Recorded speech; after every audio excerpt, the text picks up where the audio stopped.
How you doing, YouTube? Matt, Massive Beer Reviews, back with yet another review. Psychedelic, hazy, probably hazy time. I actually don't know what's inside this sucker. In the form of Levante Brewing, in conjunction with, in partnership, in collaboration with. I think that's what those beer people talk about. Lost Tavern Brewing. It is, Bodacity. Or Bodacity. I think it's Bodacity, but I like to say shit wrong, so I couldn't help myself. It's a 7.9% double IPA. Mosaic Citra, Eldorado, and African Queen. Not a hop I have yet to mess with. And that'd be that. Yeah. I've done one Levante review. I dug it quite a bit. I have done one Lost Tavern review. It was out of a crowler. Beer was okay. It was a little kind of, it is what it is kind of thing. It was nice, but it tastes like a little bit kind of discombobulated. So I'm excited to give this a whirl. These guys are actually pretty close to me, Lost Tavern. They're probably less than an hour away. You're kind of in that Easton, Allentown, Bethlehem kind of area, just in the outskirts, Hellertown, if everybody knows where that is. And that's where I picked this up. It's actually marketed as a Levante beer. You can see it on there. It was probably, canned and done at their brewery, but they had cans up at Lost Tavern. So let's dive in this sucker. See what she's got. Bodacity, 7.9%. Like I said, a Mosaic, Citra, Eldorado, and African Queen. And that'd be that.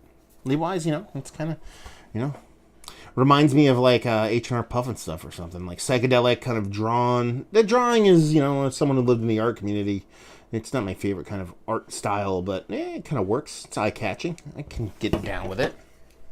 Let's see what she has.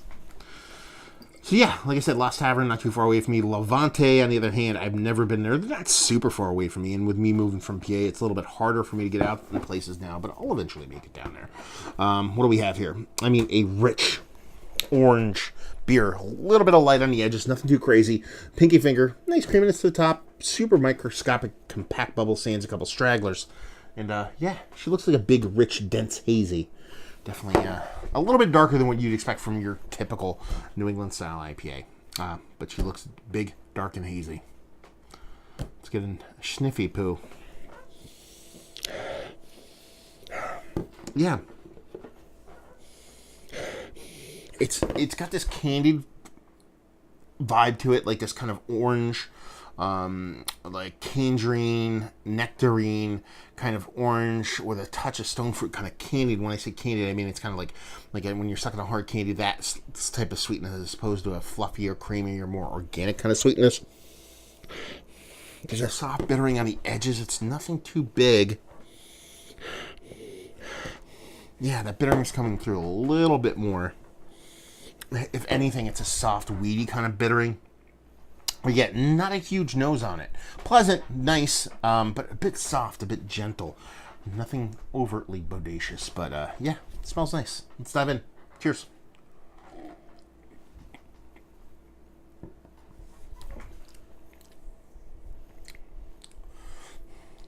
Yeah, it's got that kind of candied vibe to it. A kind of hard candied version. You take those kind of subtle nectarine, tangerine, orange, citrus, and stone fruit bits with kind of, I don't know if citrus is leading way or the stone fruit. Either way, it's in a candied version of that. So you're not getting that kind of rich confectionery sweet or even kind of organically sweetness. It's not a bad thing. I'm not saying it as a negative. It just comes off a little bit more sugary sweet. And it is a sweet beer, but there's enough of, for lack of a better term, I'm just going to say generic bittering, because I'm not really leaning too in one too heavily of a direction when it comes to the bitterness.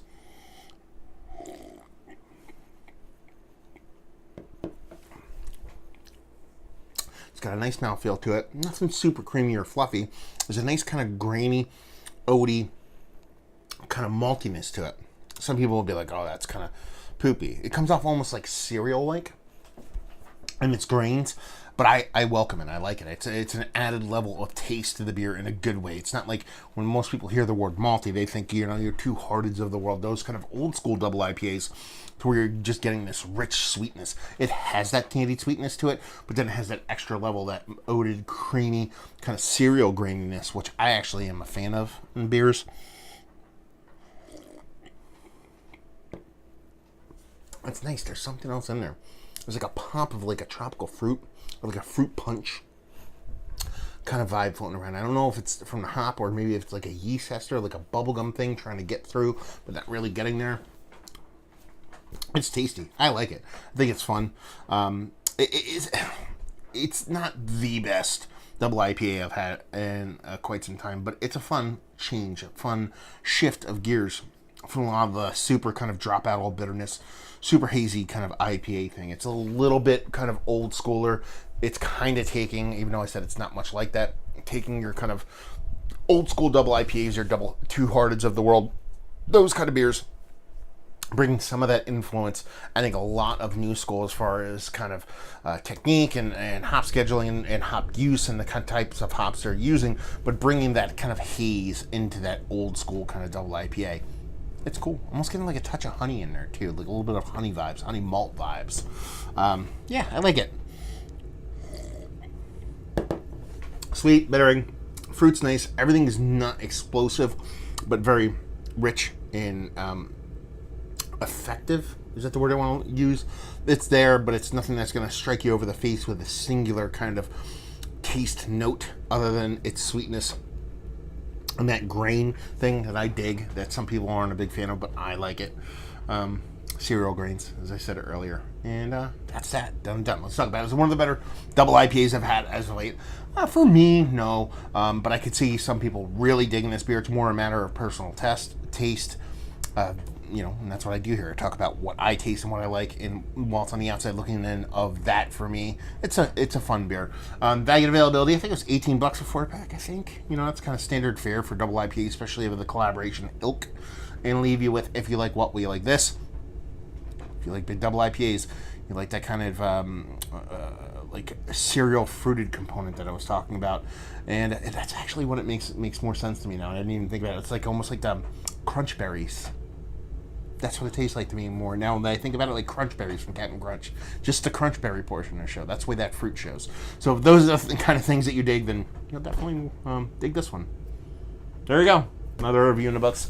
Hopefully you guys enjoyed it. Down there if you want to talk about it. Massive Beers if you want to check me out doing the social media stuff. Beer Massive if you want to check me out doing the whole podcasting thing. And hopefully you guys enjoyed the review. Hopefully enjoying. Nice little collab beer right now, and hope to see you next time. Cheers.